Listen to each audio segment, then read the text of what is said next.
2024 लोकसभा चुनाव नजदीक आ चुके हैं और 2024 लोकसभा चुनाव को देखते हुए सभी गठबंधन, सभी पार्टियां अपने अपने प्रत्याशी को टिकट दे रहे हैं। इसी बीच एनडीए की ओर से, भारतीय जनता पार्टी की ओर से दूसरी सिलेक्शन लिस्ट भी जारी कर चुके हैं, लेकिन इसमें वैसे चेहरे का नाम नहीं दर्ज किया गया है जिस चेहरे पर उस जगह की जनता उस पर आस लगाए हुए थे, जिसमें मनीष कश्यप और गुंजन सिंह और पवन सिंह, इन तीन नाम की चर्चाएं काफी जोरों शोर से चल रही है। पूर्वी चंपारण और पश्चिमी चंपारण में, खासकर भोजपुर, आरा, इस तमाम क्षेत्र में इसकी चर्चाएं जोरों शोर से पकड़ी हुई हैं। तो क्या ये तीनों मिलकर के एनडीए के हाल समाचार को बिगाड़ सकते हैं? उस क्षेत्र में एनडीए को 2024 के लोकसभा चुनाव में काफी बड़ा झटका दे सकते हैं। इन तीनों के चेहरे अगर भारतीय जनता पार्टी में शामिल नहीं होते हैं तो क्या ये तीनों जो है भारतीय जनता पार्टी के सारे खेल को बिगाड़ सकते हैं? आज के इस वीडियो में इसी मुद्दा पर चर्चा करेंगे। वीडियो में अंत तक जरूर बने रहिएगा और चैनल पर नहीं तो चैनल को सब्सक्राइब जरूर कर लीजिएगा और वीडियो अगर यूजफुल लगे तो अपने दोस्तों में शेयर जरूर कर दीजिएगा। दोस्तों, सबसे पहले ये समझिए कि 2024 लोकसभा चुनाव में भारतीय जनता पार्टी क्या चाहती है। तो देखिए, भारतीय जनता पार्टी का लक्ष्य है कि कम से कम 400 पार इस बार जो है लक्ष्य पूरा करना है। यानी कि लोकसभा चुनाव में जो है इस बार भारतीय जनता पार्टी और एनडीए गठबंधन मिलकर के जो है 400 प्लस सीट जीतना चाहती है, जिसमें बिहार की बात करें तो बिहार में 40 के 40 सीट जीतने की दावे कर रहे हैं। इससे पिछले 2019 के लोकसभा चुनाव में भारतीय जनता पार्टी और एनडीए के गठबंधन ने 39 सीट पर जीत हासिल की थी। किसी कारणवश एक सीट को वो जीत नहीं पाए थे।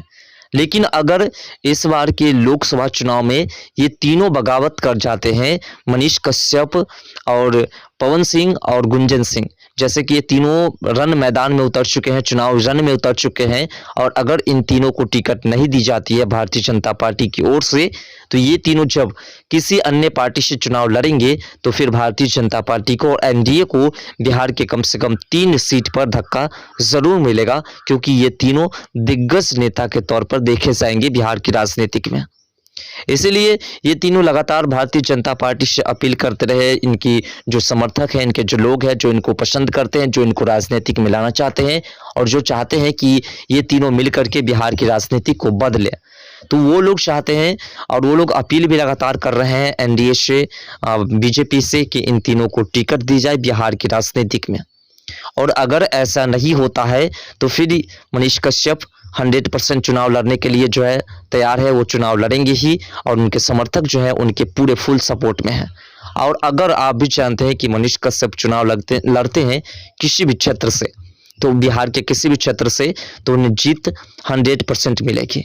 और जब वह जीतेंगे, अगर मान लीजिए वह निर्दलीय चुनाव लड़ते हैं और उस क्षेत्र से, जिस क्षेत्र में उनकी जीत होती है, तो फिर उस क्षेत्र से बीजेपी का और एनडीए का पट्टा साफ हो जाएगा। तो ऐसे ही जो 40 का लक्ष्य था, उनमें एक लक्ष्य उसका खत्म हो जाएगा। इसी प्रकार अगर पवन सिंह लड़ते हैं आरा से, जैसे कि उसका मन है, उसे तो आसनसोल से सीट मिली थी, लेकिन वो आसनसोल से लड़ने को तैयार नहीं हुए, और अगर वो किसी कारणवश आरा से चुनाव लड़ जाते हैं किसी भी पार्टी से, तो 100% वो जीत हासिल कर लेंगे। और अगर वो अन्य पार्टी से जीत हासिल कर लेते हैं तो एनडीए को दूसरा धक्का भी बिहार में लगेगा, तो फिर उसके पास सिर्फ 38 सीटें बच जाएगी। बात करें फिर अगर गुंजन सिंह भी किसी क्षेत्र से, जिस क्षेत्र से वो लड़ना चाहते हैं, और अगर उस क्षेत्र से लड़ते हैं तो वो भी 100% जीत हासिल कर लेंगे। और जब उन्हें भी जीत मिल जाएगी उस क्षेत्र से, तो फिर आप समझ सकते हैं कि गुंजन सिंह भी एक पत्ता साफ कर देंगे भारतीय जनता पार्टी का। तो इस हिसाब से 3 पत्ता साफ होते हुए दिखाई दे रहे हैं भारतीय जनता पार्टी और एनडीए को। तो जो एनडीए का 40 का 40 लक्ष्य है बिहार में लोकसभा सीट जीतने का, वो लक्ष्य उसका आधा अधूरा रह जाएगा, क्योंकि सभी पार्टियां जोरों शोर से जो है प्लानिंग बनाए हुए हैं और जोरों शोर से जनसभा को संबोधित कर रहे हैं, जन जागरूकता में लगे हुए हैं, लोगों को उत्साहित कर रहे हैं, लोगों को जागृत कर रहे हैं कि आप जो है हमें वोट दीजिए, हम आपका विकास करेंगे। इसी हिसाब से सभी पार्टियां तैयार है। लेकिन आप समझ लीजिए कि मनीष कश्यप अगर भारतीय जनता पार्टी से चुनाव नहीं लड़ते हैं तो फिर वो किसी भी पार्टी से चुनाव नहीं लड़ेंगे, वह निर्दलीय चुनाव लड़ेंगे, क्योंकि बिहार की सबसे बड़ी पार्टी आरजेडी पार्टी है और मनीष कश्यप के सबसे बड़ी दुश्मन, सबसे बड़े विरोधी पार्टी आरजेडी है। तो आरजेडी से वो चुनाव लड़ नहीं सकते हैं। गुंजन सिंह ने भी साफ कर दिया है कि हम किसी भी पार्टी से अगर चुनाव यानी कि भारतीय जनता पार्टी से टिकट नहीं मिलती है तो किसी अन्य पार्टी से चुनाव नहीं लड़ेंगे, बल्कि हम निर्दलीय चुनाव लड़ेंगे। तो इस हिसाब से उनका भी साफ है कि वो भी आरजेडी पार्टी में शामिल नहीं होने वाले हैं।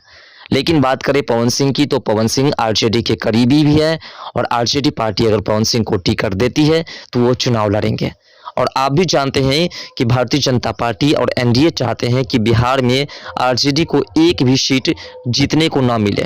और अगर ऐसा भारतीय जनता पार्टी को चाहना है, ऐसा करना है, एनडीए को ऐसा करना है, तो फिर आरजेडी के फेवर में किसी भी बड़े सेलिब्रिटी जो जिनकी पहचान ज़्यादा है, जिनकी पब्लिसिटी ज़्यादा है, उनको नहीं जाने देने होंगे। अगर पवन सिंह आरजेडी का दामन थाम लेते हैं, आरजेडी उन्हें टिकट दे देती है और वो भी पवन सिंह जिस क्षेत्र में चाहते हैं उस क्षेत्र से, तो फिर समझिए कि एक पत्ता तो पूरी तरह से साफ होकर के बीजेपी का और वो आरजेडी को बहुमत दिला देगी। और अगर भारतीय जनता पार्टी को, एनडीए को, आरजेडी को पूरी तरह से हराना है, जिस तरीके से वो हराना चाहते हैं, तो फिर उन्हें किसी भी तरीके से इन तीनों को टिकट देना होगा।